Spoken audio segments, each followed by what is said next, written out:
All the roll and go, where am I to go? Meet Johnny, where am I to go? For I'm a young and a sailor lad, and where am I to go?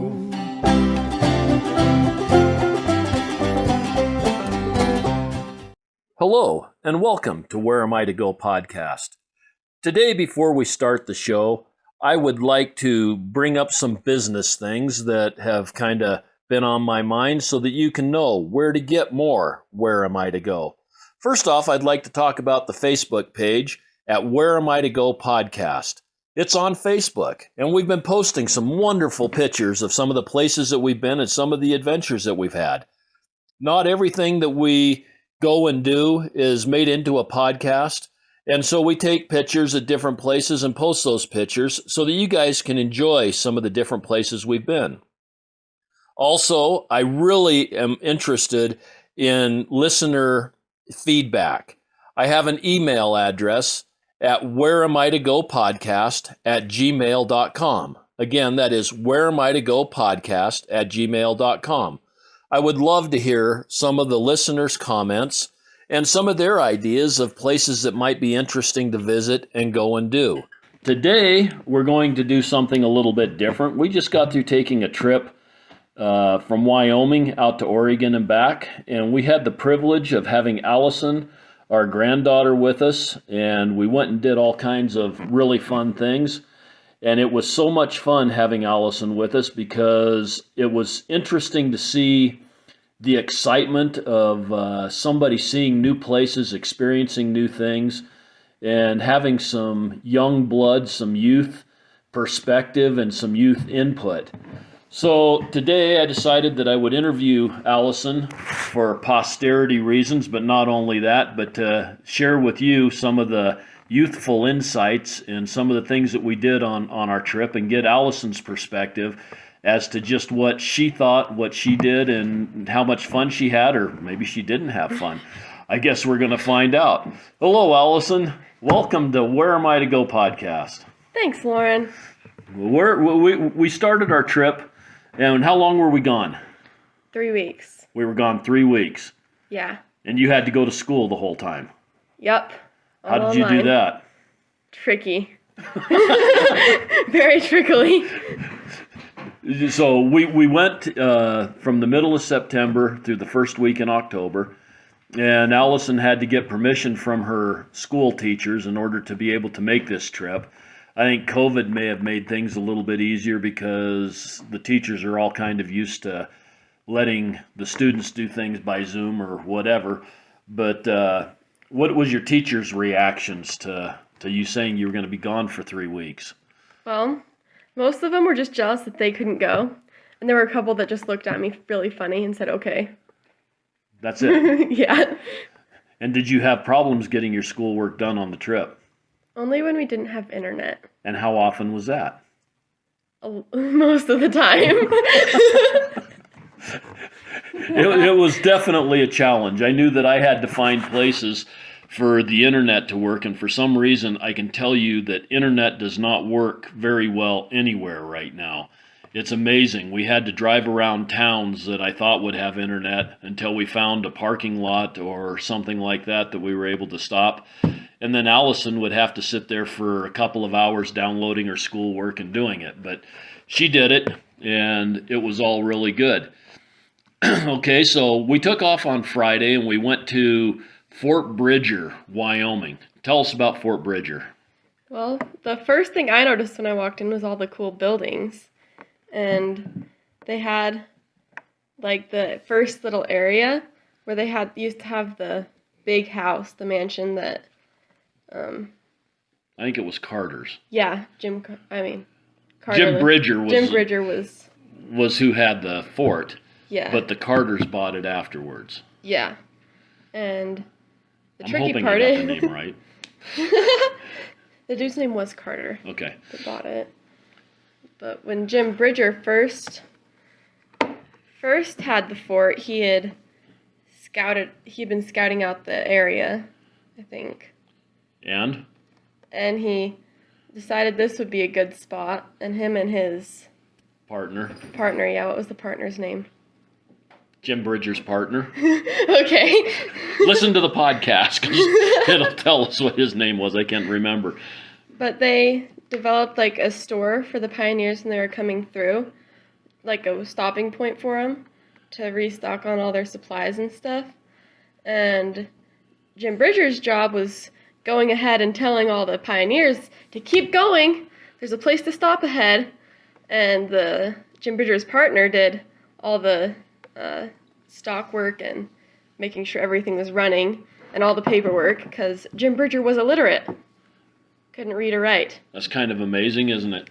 Yeah. But the thing that I thought was really cool about Fort Bridger is they set it up at a access point of all the trails. The Mormon Trail, the Oregon Trail, the California Trail, a lot of the different gold mining towns and that type of stuff, the trails going through there with the 49ers and that type of stuff all came through that point. Yep, so everybody stopped there. Right.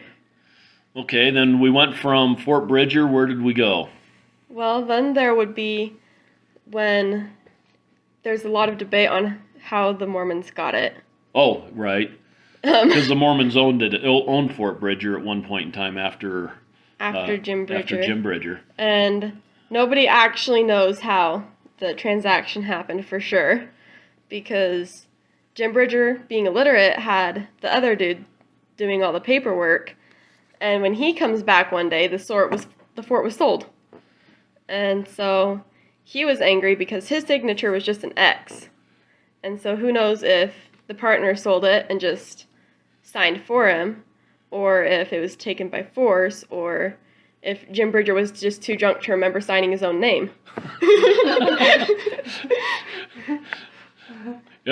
Fort Bridger was a really cool place. I learned so much there. It was remarkable. And I thought I knew a lot of Wyoming history. I realized how much I really didn't know at Fort Bridger.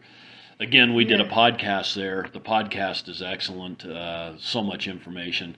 Listen to it. And then we went on into Salt Lake. We had some ideas of what we wanted to do at Salt Lake, but Salt Lake didn't turn out to be too beneficial to us. A lot of the things that we were wanting to see were closed, and we drove around a lot. Yeah, we did. There was people walking around in costumes. Couldn't figure out why they were walking around in costumes, but they were. Comic-Con was going on, is what we found out later, where like for Superman and Spider-Man and all that kind of stuff, they have a big convention there, and it was kind of interesting because we just thought there was a bunch of weirdos in Salt Lake. Yeah, everybody was walking around in superhero costumes. Pretty sure I saw some Star Wars characters too. Yeah, there were some of those there. And some costumes I couldn't figure out what they were. And then we took off from Salt Lake, and where did we end up? We went through the Salt Flats. Tell us about the Salt Flats. The Salt Flats I imagined just like patches of salt, but no, it's all salt. Everything is salt. It looks like snow. For about as far as you can see. Yeah. And was there anything exciting happen on the Salt Flats? We got to drive on the salt. You got to drive. Yeah, I did get to drive on the salt. Did you drive as fast as the Blue Flame? In my brain, I did. I wasn't scared, so I know you didn't. Yeah. Okay, and then we were going to go through northern Nevada, and for some reason that didn't work out right. And as we were driving through northern Nevada, we ended up deciding to change plans because of fires in California. So we took off and we went to where? We went to Virginia City first. And we went, where did we know? We went someplace before Virginia. Reno. We went to Reno first. What did you think of Reno? There was a lot of lights. It was pretty cool. And I thought it was interesting that something could be the biggest little city in the world. I don't know how you can be a little city while also being the biggest of them. But we drove up and down the main street, looked at the lights, and there was Yeah. some kind of cool things. And then we headed up to Virginia City, and that's in Nevada also. And tell us about Virginia City. Well, we bought a lot of saltwater taffy. Oh boy, we did. And I'll tell you, the saltwater taffy was expensive, but we ate it the whole rest of the trip. Yeah. There's a lot of old buildings. That part was really cool. And there's ice cream. Oh, Lots of places with ice cream. Okay. And there was a person walking around in a very old-time-ish costume. Spurs and everything. Okay. Just walking around town. And it's an old mining town, but I'd say it's more on the touristy side. Yeah. Definitely geared towards tourists and things that tourists would want, like saltwater taffy, especially if you're going to eat it for the rest of your trip. And then again, we got kind of thwarted by fires. So we ended up turning around and going back through Reno and into a little town called Fernley, and then headed northwest through Nevada. And as we went through Nevada, we decided we would look at Atlas Obscura, and it took us to a little town called Gerlach. Tell us about the trip towards. Well, we stopped at a little Indian museum or Native American museum there too. That one was really cool. I like looking at all the old Indian stuff that they would hand make, like all their baskets and stuff, and the knives. And that was a really nice little museum. We weren't able to get a podcast there, but we did hit the museum and look at some pretty cool things. And then we went through Nevada, and Nevada had some interesting landscape, it seemed like, for the whole time that we were going through that northwestern part. It was kind of a volcanic hills, wide open, all except not wide open that you could see hundreds of miles, but wide open in a way that there were not a lot of trees or shrubs or anything, but a lot of mountains. Yeah. And then we got to Gerlach. What did we do when we went through Gerlach? We got to go see an old terraced graveyard. Terraced? Like, there was different levels to it in different areas from different time periods. That wasn't Gerlach. That was in Virginia City. That was in Virginia City. That was in Virginia City. That Virginia City cemetery was really cool. They had some really big headstones and some of that. But Gerlach, we hit Guru Road. Yes! With all the cool rocks. People would write different things on the rocks and different sayings and stuff. And it was about 1.5 miles long. Again, Alison got to drive on Guru Road. But there's just lots of inspirational sayings, I guess, or just oddball sayings and some of that kind of stuff. It's a pretty interesting place. I don't know if it'd be worth the trip all by itself, but if you're ever in that area, it's definitely worth the little trip around just because it's fun. Yeah, and while I was driving, I saw a tarantula. So we had to stop and see the tarantula because I'd never seen one before. And how close did you get to this tarantula? Very close. He was going to steal your quarter, wasn't he? Yeah, I got my quarter back, though. We put a quarter down next to the tarantula just to show the size and take a picture, and then she had to figure out how to get her quarter.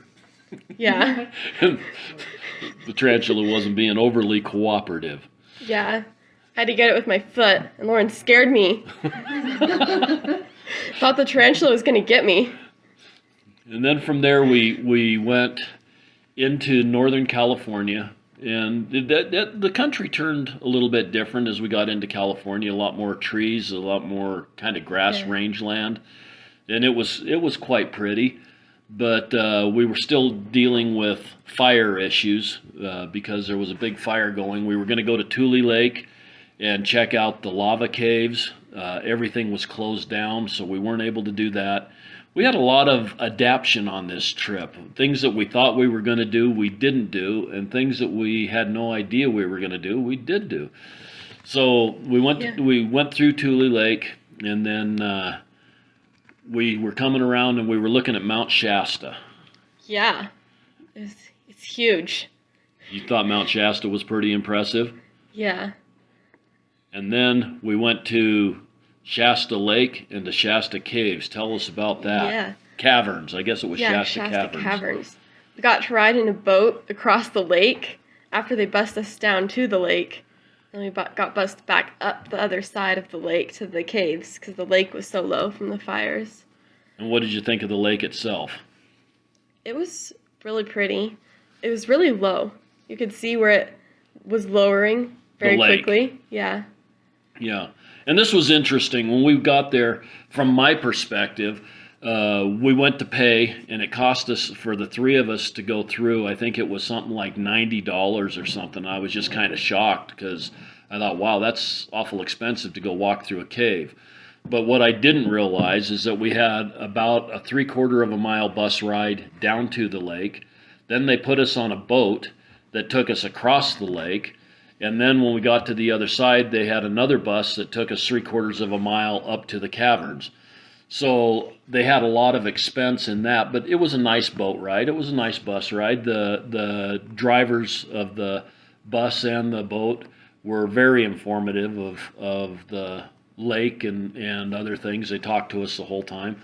So when we got all through with the experience, I thought it was well worth it. But tell us about the caverns themselves. The caverns were actually really cool because all the stalactites and stalagmites were growing really, really cool. Stalactites go from the top. Stalagmites go from the bottom because they might touch the ceiling. Okay. And the other ones are tights because Don't remember those ones. they're holding on to the ceiling.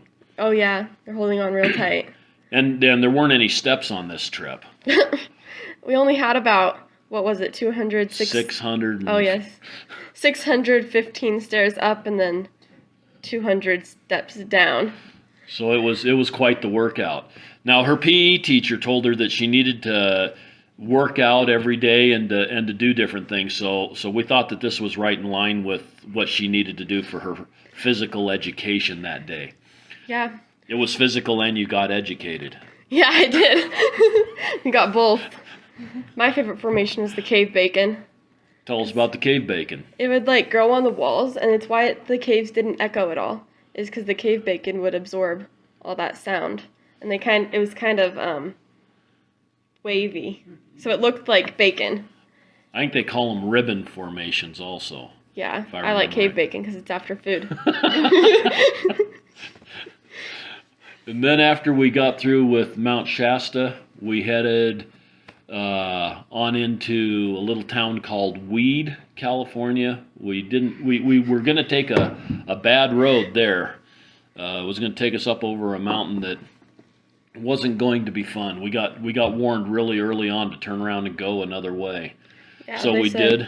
On the other side of that hill we were about to go over, they said, well, it's all steep and rocky and you have to go about 10 miles an hour all the way down. Otherwise you might fall off the road.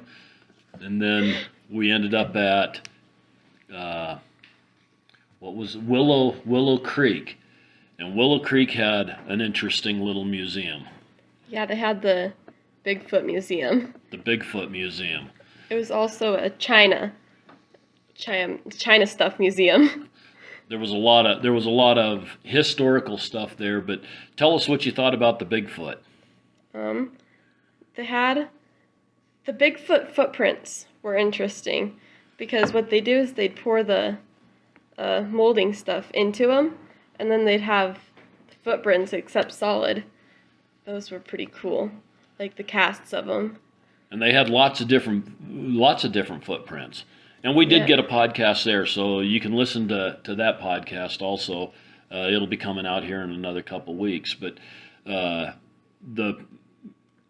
Bigfoot Museum was quite interesting, I guess just because I've been following Bigfoot since I was your age. Mm-hmm. But to actually see the castings and some of the videos and some of that kind of stuff was extremely interesting.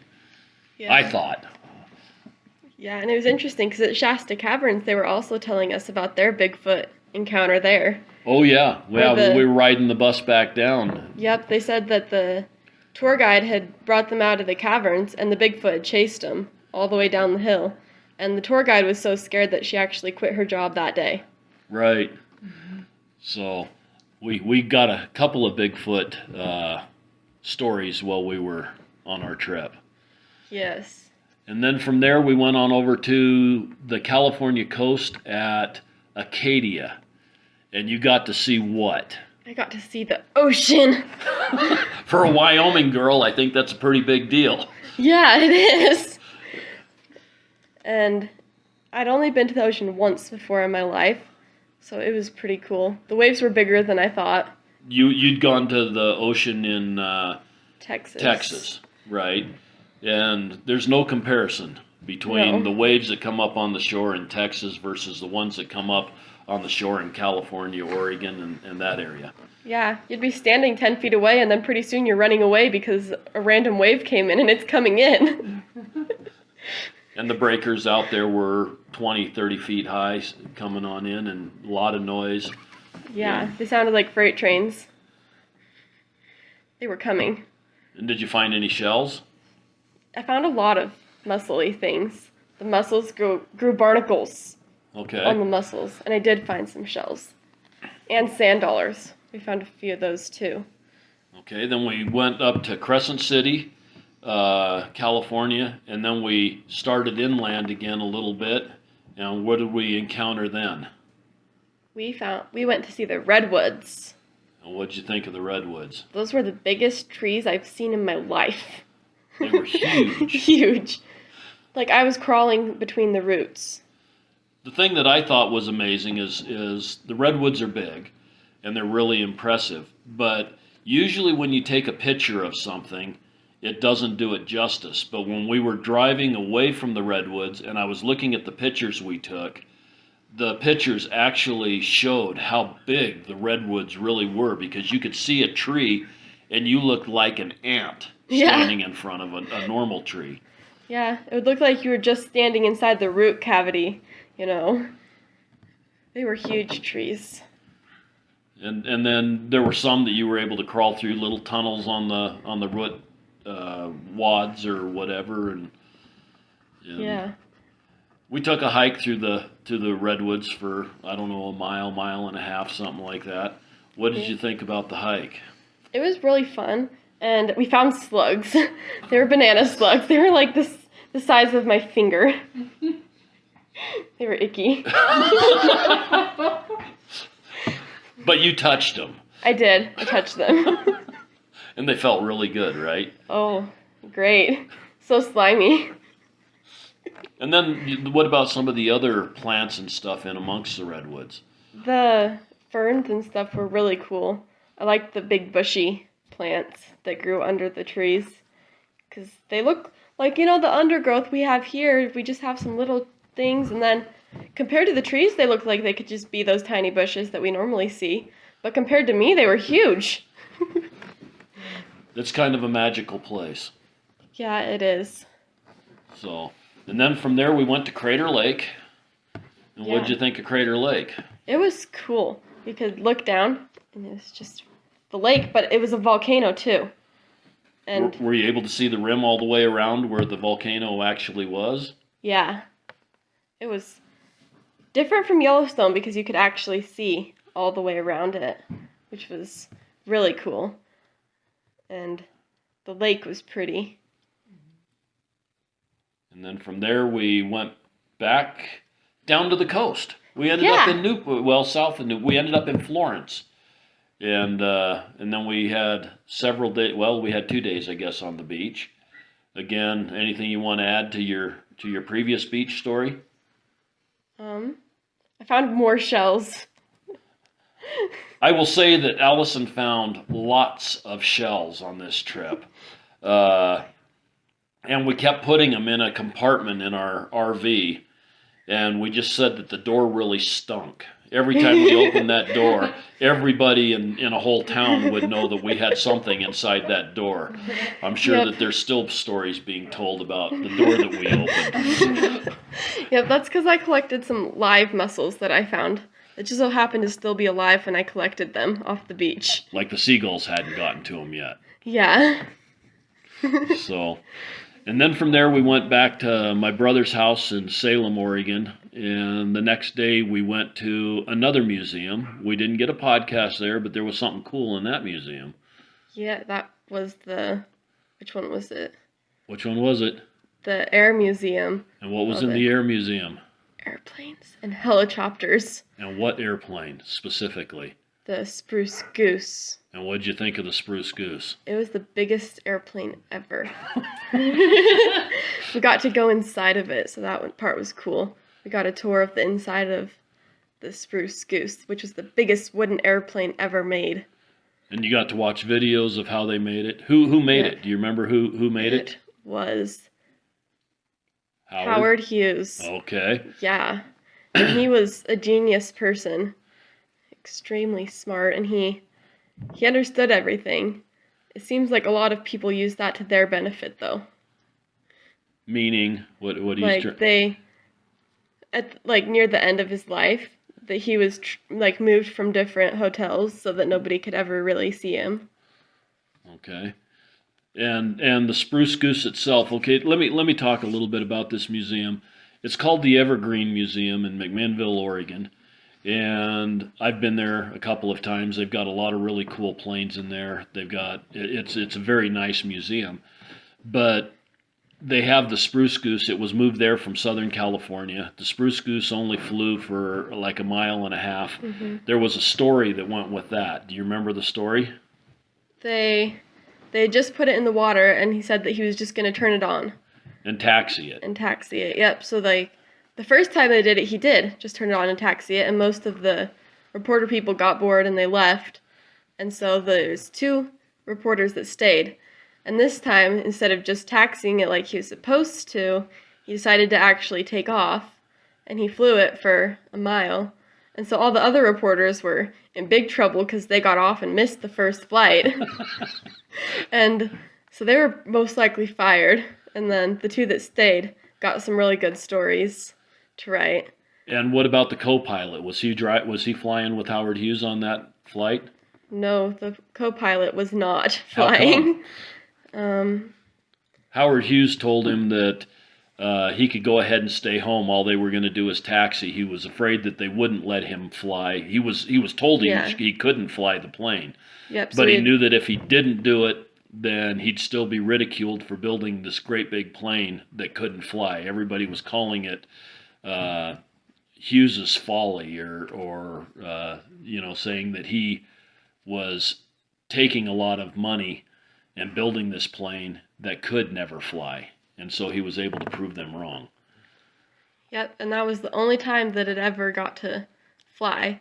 Because after he died, he didn't want anyone else to be able to fly it. Well, and he kept it for a lot of years before he died, and he kept it up, and all of that. It cost him $1 million a year to keep that plane before he died. Mm-hmm. And he didn't let anybody else fly it. He was the only one that got to fly it. And the other thing that's cool is if you go to the Evergreen Airport, I think it costs $15 a person to get in, which is reasonable for the 2 museums, because they've got the Airplane Museum, and then they have a Space Exploration Museum. We'll talk about that one in a second. But for an extra $10 a person, we were able to go do the Cockpit Tour. Mm-hmm. And that was extremely interesting. I mean, you get to touch the chair that Howard Hughes sat in. You get to see all the workings of the plane, and the guides were good. I personally thought it was extremely interesting that he had 5 backup systems for every system on that plane. If it had 1 hydraulic line going to it, it had 5 hydraulic lines going to it. Which was brand new technology for the time, because they just, if it failed, it failed. You're crashing. Right. If it failed for him, he had a backup. And if the backup failed, he had another backup. And then we went over to the space part of that museum. And what all did they have in there? They had all kinds of rocket ships, and they had some missiles in there too. And you could walk around and you could look at the different rocket ships, and a recreation of the first man on the moon with all that stuff. And the lunar dune buggy, and and all of that kind of stuff. In fact, I got a picture of you taking a picture of Neil Armstrong standing on the moon so that we know who the first person was on the moon. The person that took the picture of Neil Armstrong. Nobody's identified that guy yet. They're still saying it was Neil. He just took a selfie. Yeah. Right. And then we headed back down to the beach, and we stayed in Depot Bay. Yeah. And the waves were really big there. The sea wasn't happy that day, was it? No, it was more than angry. When we were supposed to be doing a whale watching tour, had it all reserved, paid for, and they called us up and told us that they weren't going to do it because the waves inside the bay were 12 foot and the swells out in the ocean were 20 foot, and they just didn't think it was safe for us to go do that. But so we didn't get to see any whales, right? We saw whales. Oh, we saw whales. We did. We went to see that lighthouse. Uquina Bay. Yeah. Or Uquina Head, excuse me. Yes, and we got to see the whales. They'd come and break the surface, and you could see them. How would you know where they were? Because the water would have like a white ring about where they were about to come up at, or where they had just come up at, so you could see where they were. And when they come up, they'd shoot water. And you could sometimes see the spout of water and then look just in time to see their tail coming out of the water. It was a lot different than being right up close and personal like what we had hoped. But we still got to see whales, which was cool. Yeah, we did. You could see that they had barnacles growing on them. Those barnacles just grew everywhere. And then we went down to Newport the next day. And when we were in Newport, we went down on the old town, or right down on the bay. And what did you think of that? It was cool. Is that where all the boats were? That's where all the boats were. Yeah, and we got to see sea lions. And yeah. Sea lions were loud, and they were funny. I feel like I could be a sea lion. Just sit on my rock all day and yell at anyone that tries to get up there with me. They were very entertaining. In fact, we had to eat lunch on a deck that kind of hung out over where all of the sea lions were. Yeah, there was one sea lion that did not want anybody to share his platform with him. And what happened when they did? He would chase them off. And then they'd just like flop over backwards into the water again. He'd bark at them and everything. And if they still didn't get off, he'd chase them. And if they still didn't get off, he'd bite them. Until they finally fell off. And so then we walked through all the little shops there in Newport. And we did get a podcast at a really cool store. It's kind of an oddity store called Femme Fatale. And that you'll be able to hear that podcast coming up here too, or maybe when this one comes out, you will have already heard it. Then from Newport, we went to Tillamook. Yeah, we got to see some cheese. It was interesting driving to Tillamook because I see the beef cows, and out there they're all dairy cows. Oh, yeah, here in Wyoming we see beef, and they're out there everything is dairy. Yeah, so it was significantly different. But then we got to the factory, and the cheese was really good, and the ice cream was really good. We got to eat the ice cream. And we got to watch how they make the cheese, and they had little things that would tell you what was happening where, and how they did it before versus how they do it now that they have their newer technology. And they have windows all the way along their factory assembly line or whatever. They bring in 40-pound blocks of cheese. They cut it up into smaller blocks, and it goes into packaging and weighing. And it's quite interesting to stand there and watch the cheese going through the processing process. And it's interesting because the machines do some of it, but most of what I saw was people that would sit there and cut and wrap.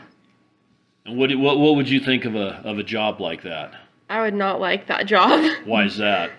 Because I would definitely get bored of just cutting cheese. I'd probably eat too much cheese. Me too. They'd have to wheel me out every day. Yeah.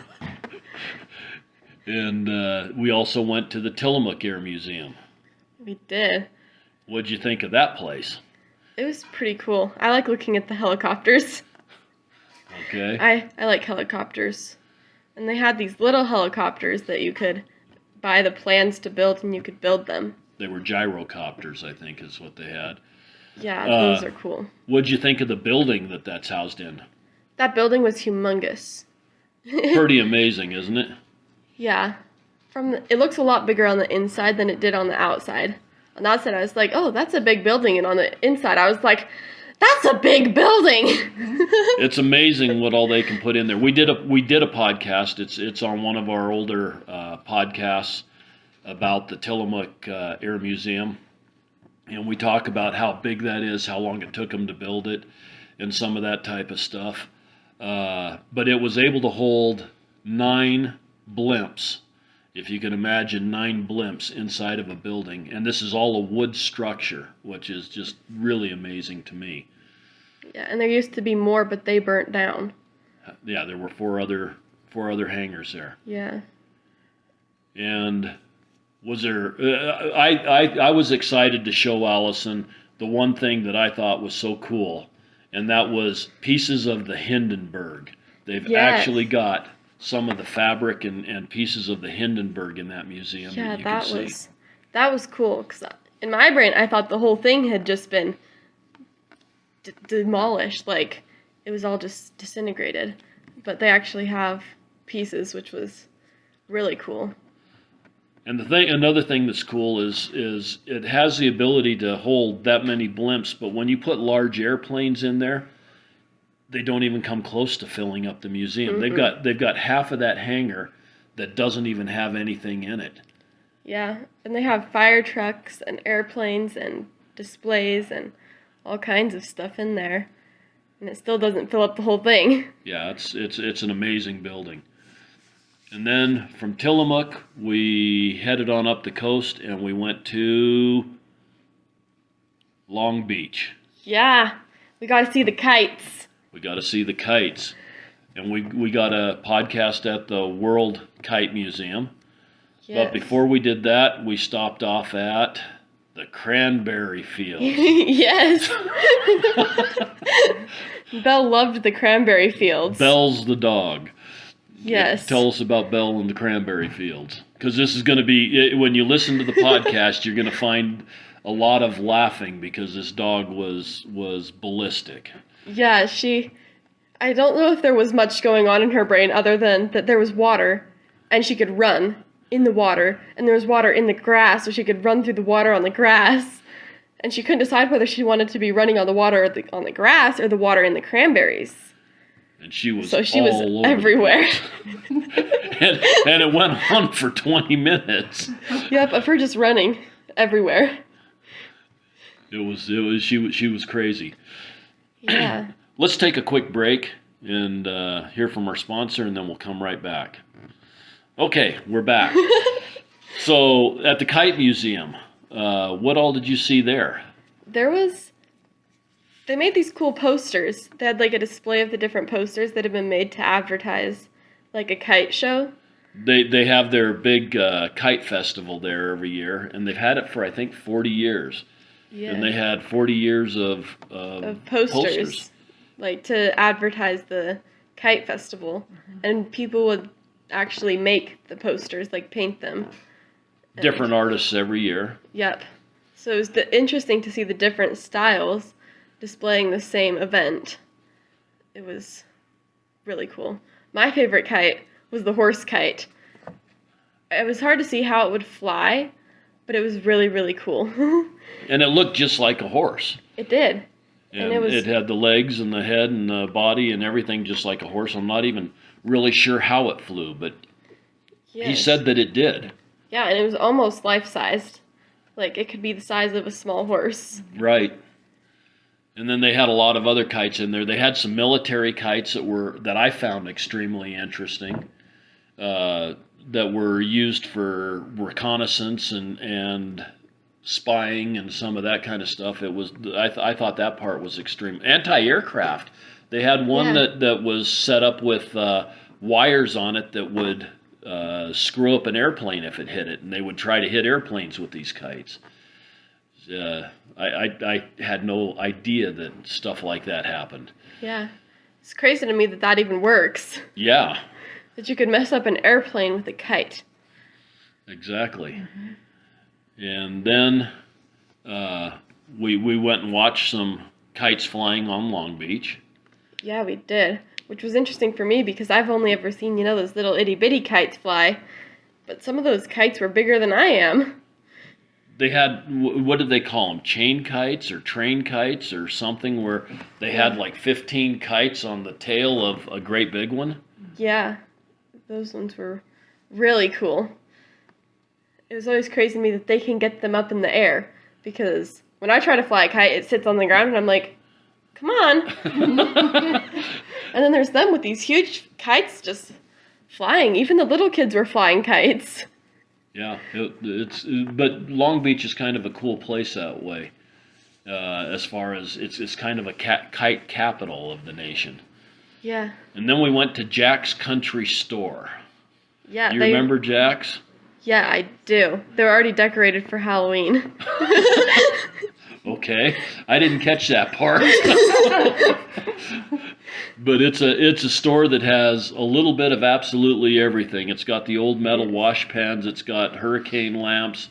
It's got all of the ladders, like stocking the shelves that move on the rails. Yeah, like the one that's in Beauty and the Beast when she's looking in the library. Okay. It's like a librarian ladder.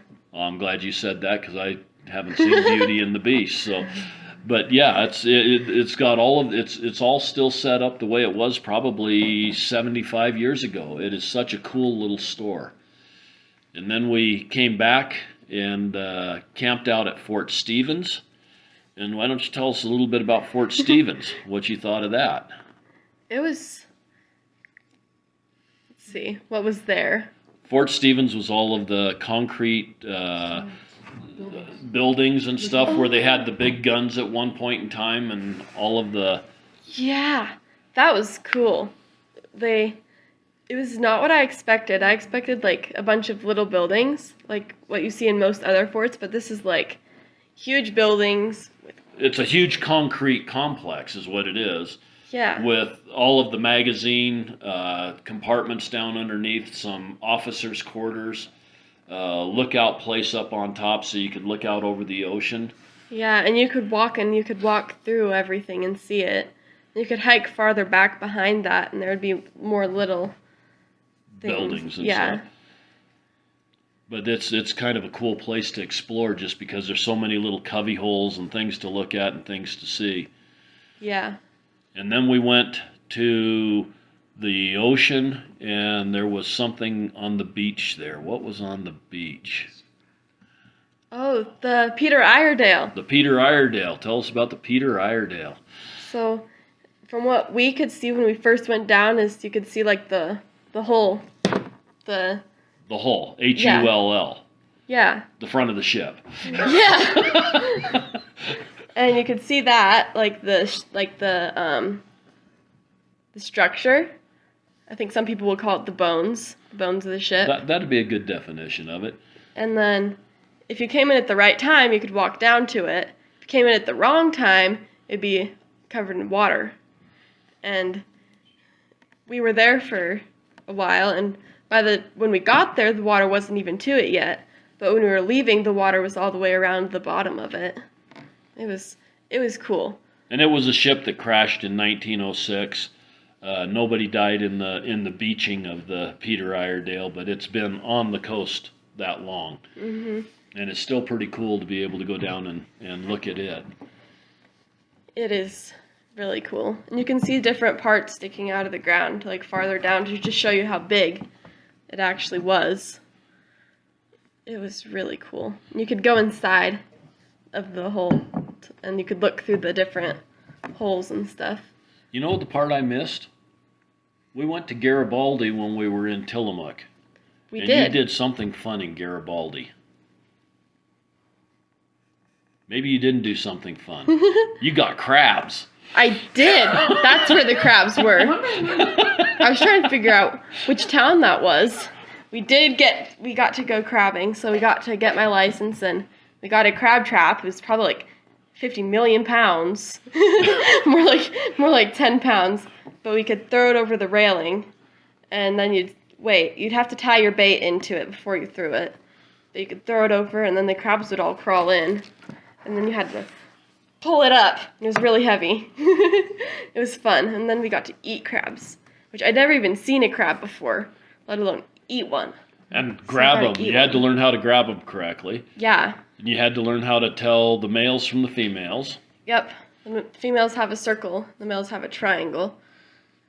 And the bright red ones are the ones you could keep. No, you could keep the other ones too, but they had to be a certain size. They had to be a certain size, and you could only keep the males, so you had to throw the females back. Right. But the bright red ones, you could keep them no matter what. You only wanted to keep the ones that were actually big enough to eat, though. And how many did you catch? That we kept 4, but we caught a lot more. Probably like 15, I think. And I will tell you, Alison is a trooper. We were there on probably one of the warmest, sunniest days of the year on the coast. And Alison just stayed right with it. I'm joking. It was pouring down rain like you wouldn't believe. It was miserably cold. And she stayed out there in the rain getting soaking wet for about 3.5 hours catching crabs. I was impressed. Yeah, it was fun, and I really wanted to eat a crab because I'd never ate one before. So we got to do that. And I also tried clam chowder for the first time there too, right after we went crabbing, and it was really good. And what did we eat just about every day? Fish and chips. We had fish and chips in just about every town that we went through just to see which ones were the best. And I think it was a toss-up between lunacy in Yachats, Yachats, just north of Florence, and the other one was the bow picker in Astoria, and both of those were really excellent. Yeah, I like fish and chips. And tuna? Clam chowder. Yes. And crabs. Yes. Okay. Yep. My definition of seafood was changed because I didn't like seafood because all we have here is like shrimp out of a bag and canned tuna, which is not as good as real tuna. Real tuna is way better. We did have fish and chips with real tuna, and that was good. Yeah.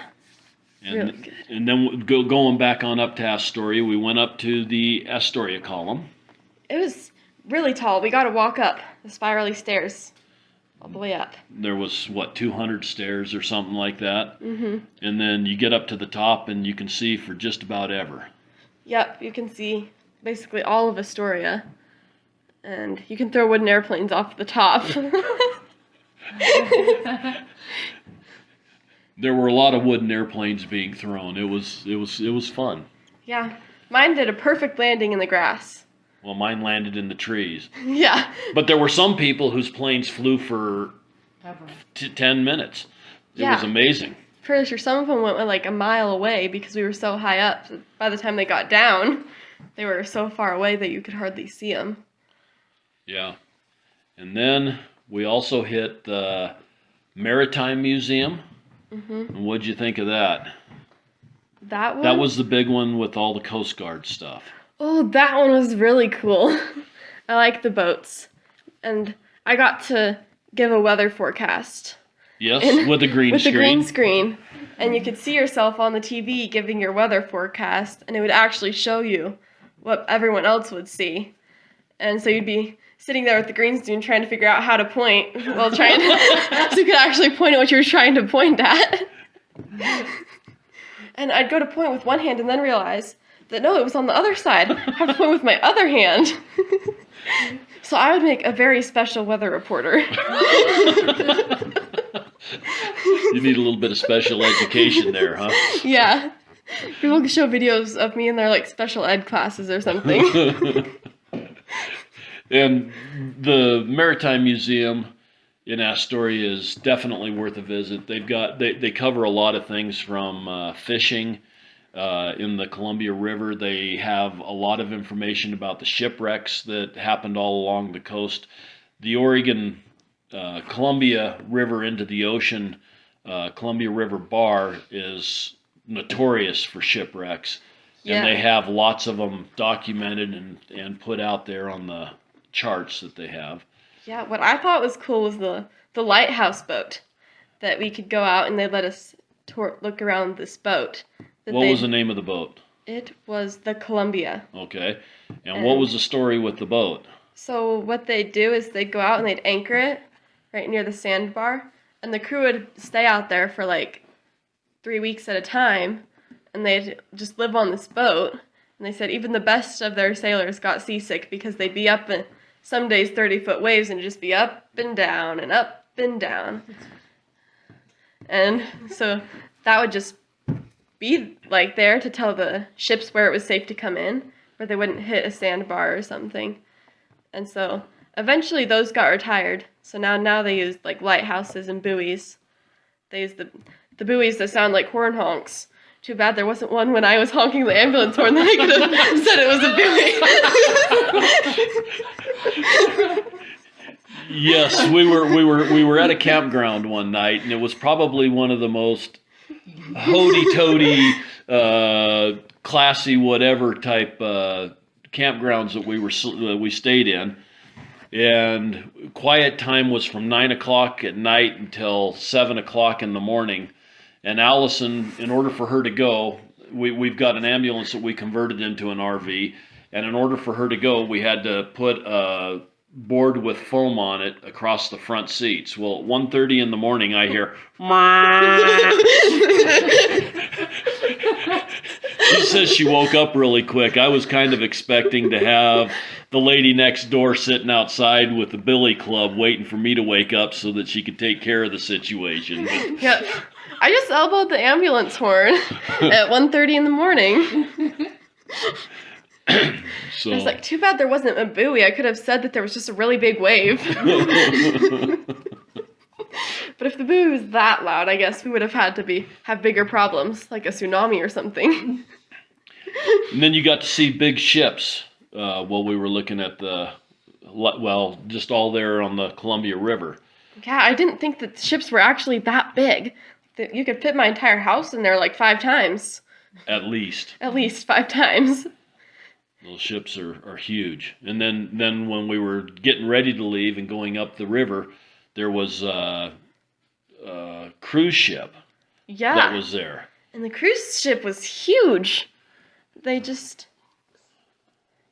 go over the locks in the Columbia River. They'd start down in Idaho.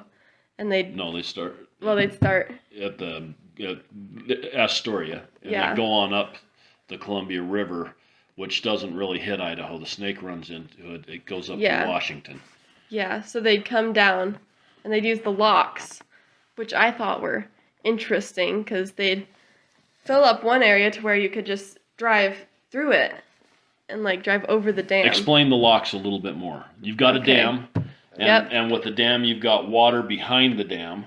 Yep, and then on the other side, the water would be lower, and so when the ship needed to go up to the next level, they'd bring in water, and it would just lift the ship up to where they were level with the other side, and they could drive through.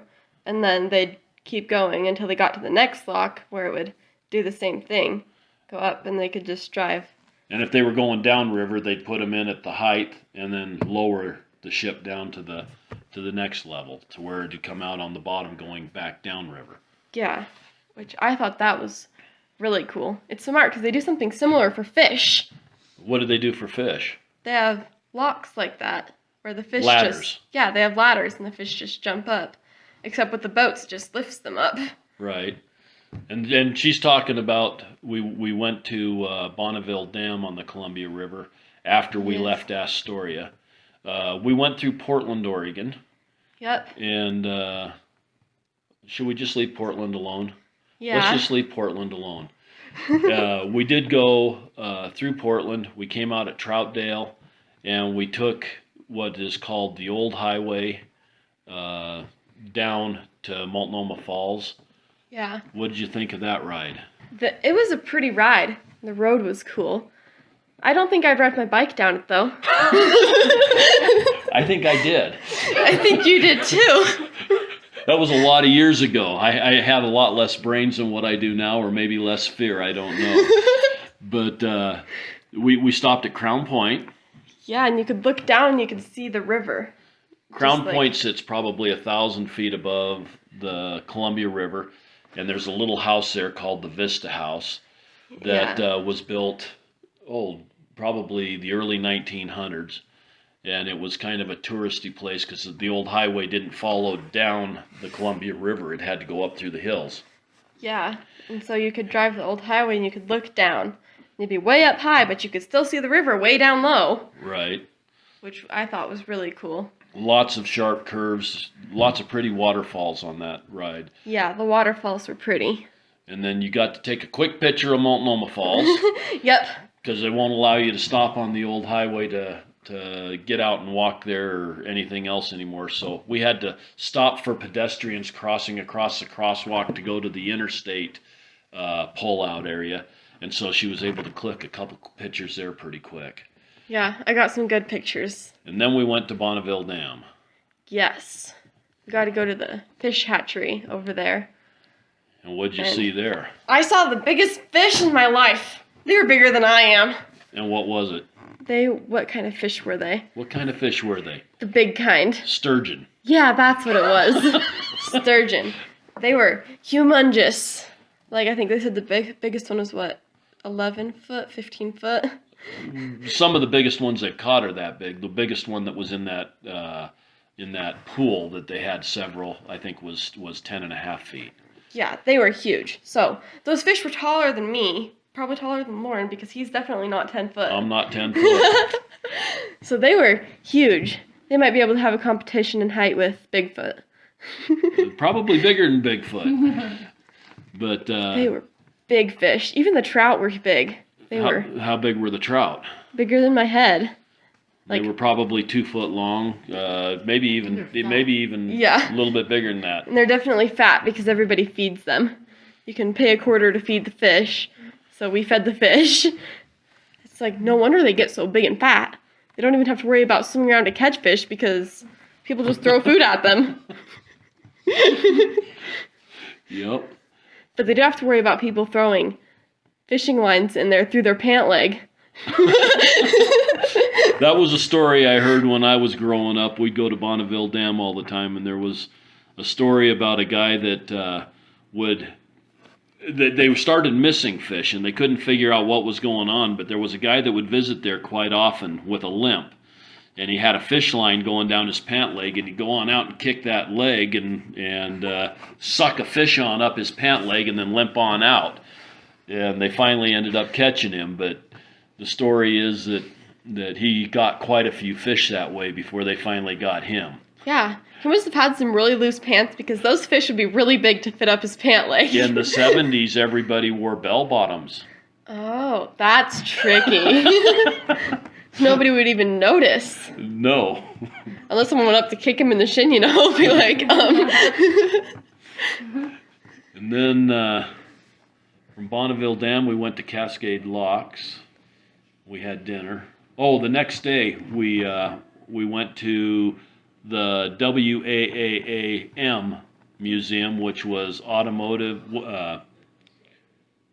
W was Western Automotive and Aeronautics Museum. Anyway, it's an airplane and car museum. Yes, the cars were super cool. And they had, they'd have, the time periods, and you could see a car from that time period. You'd find a bike from that time period. Sometimes you'd find a motorcycle. You could just find all kinds of stuff from all time periods. And it was all displayed together. Yeah. And we did get a podcast there, so people can refer back to that podcast and see some of what, or hear some of what we saw there. And, yeah. And then from there, we went to Pendleton. Yes. What did we do in Pendleton? In Pendleton, we had the underground tours. I knew there was a museum, and so you could go in, and they'd have you all sign in, and you'd watch this video, and then they'd take you underground, and you could see, there would be, Chinese where they lived and where they would work, and you could walk through all their old tunnels that went all over under Pendleton, which I thought was crazy. They'd have the time to dig tunnels under a town. And then we got to go Yeah, we got to go up into this building that the lady owned, and so what would happen would be the people would come in, and bell would ring, and either she would answer, or a guy that worked for her would answer, or her parrot would answer. The parrot was actually trained to talk to people and have them come in to the waiting room. Now we're talking about a special kind of house here, not just a normal house. Yes. These were called cozy rooms. It was a house of ill repute or whatever you might want to say, so you probably got a bit of an education there. Yeah.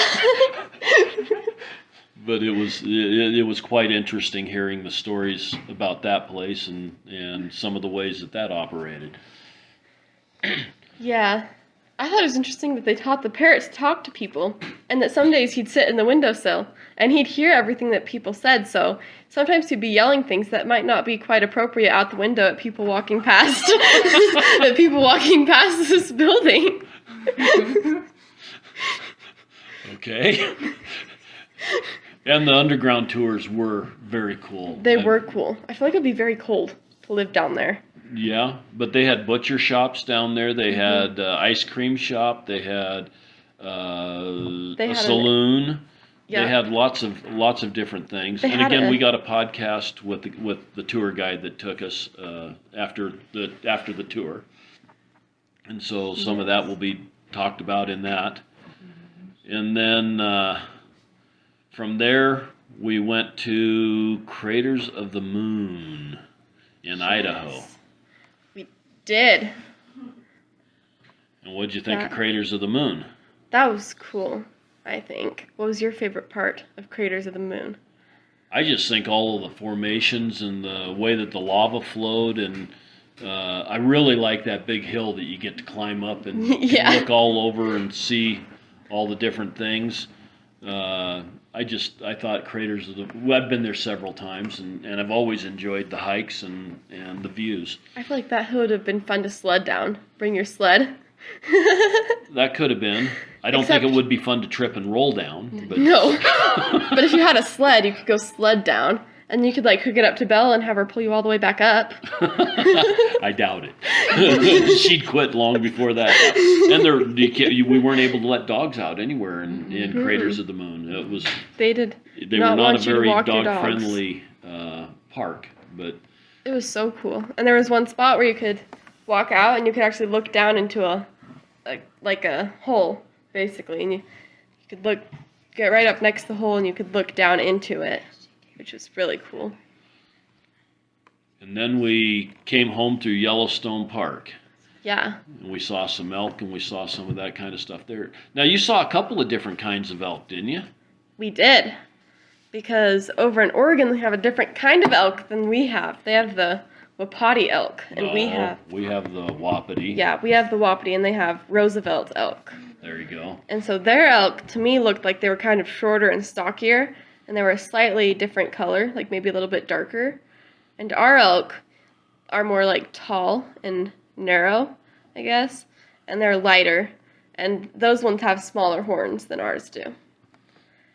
So we saw some pretty nice bulls for the Roosevelt elk out there. Yeah, we did. We saw a few. I was very excited to see the different kind of elk. And then we came home. But we stopped at Arco too. You remember Arco? The first city lit by atomic energy? Yes, I do remember Arco. It wasn't a very big town, but they had some cool stuff there. I saw part of a submarine there. Yeah, I don't really know what it's doing there, but it's cool. Yeah, did not think that I would see a submarine in Idaho, but and then, there is one. And then we made it home. There's one thing that we forgot, and you had a birthday while we were on this trip, and we spent it someplace that was a lot of fun, I think. At least I would have thought it was fun. I hope you did too. We went to Seaside, Oregon, and we got to go to the aquarium, and we could look at everything. I saw an octopus, and we got to... You could buy these little containers that they'd put fish in, and you could go and feed the seals, and they'd do tricks. I came home and told Mom, and the seals would just smack their blubber, telling you to feed them, or they'd kind of like pretend they were talking and smack their teeth together, and they'd throw it to one, and there'd be one that would just jump up and take it. And then the one that you were throwing it to would be like, seriously? You didn't throw me a treat, I just did a trick for you. And you'd have some that would swim up to the edge, and they'd kind of look at you, they stick their flippers out, and then they'd splash you. I got very, very wet there. They actually had to put a sign up on the outside that said, danger, splash zone. Don't get your phones out. Because the seals would come over and splash you. And they'd jump up, they had a rock in the middle that you'd have one jump off on top of, and sometimes they'd like roll off the side and then look at you, so you'd throw them a treat. There'd be one that would go onto their little ramp and he'd roll over and look at you upside down. And then you'd have the, hey, throw me one. Kind of doing the head nod. Doing the head nod. Yeah, over here, come on. You know you want to give me one. But Seaside's a lot of fun. Yeah, and we got to go to the arcade, which I thought was cool because I'd never been to one. They had a lot of cool games in that arcade. That arcade was a little bit different than most of them that I think people would think of. They had the skee ball, they had basketball games, they had VR headset roller coaster type thing. You'd put on the VR headset and the chair would just make different vibrations and stuff. And like what you looked through and saw would be like you were going on this ride, like in an animation. And you'd like be flying off cliffs and all kinds of crazy stuff. And it would feel like it was actually happening. It was cool. We had a VR ride that we took in the Tillamook, the Spruce Goose Museum. We did. And that one was a lot of fun. It was. You made me go upside down. It was just like you were flying a fighter jet, yeah. And in a dogfight. And you could go side and side, and you could roll and roll and roll and flip over and go upside down. You were actually, the capsule was actually mimicking what you were doing. If you felt like you were upside down, you were really upside down. Yeah. So you made us go upside down, Loren. Did a couple loop-de-loops. Yeah. And we got to ride a roller coaster in Seaside. A roller coaster. Well, it was basically a roller coaster. It was a tilt-a-whirl. Yeah. Okay. Yeah, the tilt-a-whirl. They've got a place there that has a couple of old-style amusements. One of them being bumper cars. We did the bumper cars twice. I hit everybody equally hard. And they're good bumper cars. They were. You could get going really fast and you'd hit somebody really hard and they'd spin around because Loren decided to hit me really hard and I spun around and had to turn around while people were still hitting me, turning around to go the same direction. And then the tilt-a-whirl is another old amusement. I remember them from when I was a kid that has kind of a wavy ramp and then the little chairs cart will spin around. And you'd get like to the top and you'd have most of your weight on one side and so your seat would just start spinning in really fast circles as it went down and then it'd slow down and then you'd get to the top of another one and it would switch directions and go really fast the other way. So, yeah. And then I guess that was pretty much our day in Seaside. We walked around and hit all the little shops and carousel. Yep. There was a carousel there. Yes, I got to ride a carousel.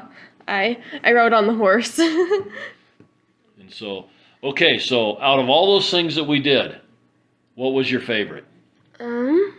Probably seeing the beach. Seeing the beach. Yes. Not walking on it? I liked walking on it. I especially really liked watching Loren run away from the waves. We'd be standing like 10 feet away and then you'd have one really fast wave come in and it would come 20 feet in, so it was really funny watching Loren run away. I don't like getting my shoes wet. How cold was the water? It was extremely cold. Because there was one time when I was trying to take a picture of the water, and then the water came at me, so I was taking a picture while running away, and then I got wet, because I didn't run away from the wave fast enough. What about the cave, the mysterious cave? Oh, that was cool.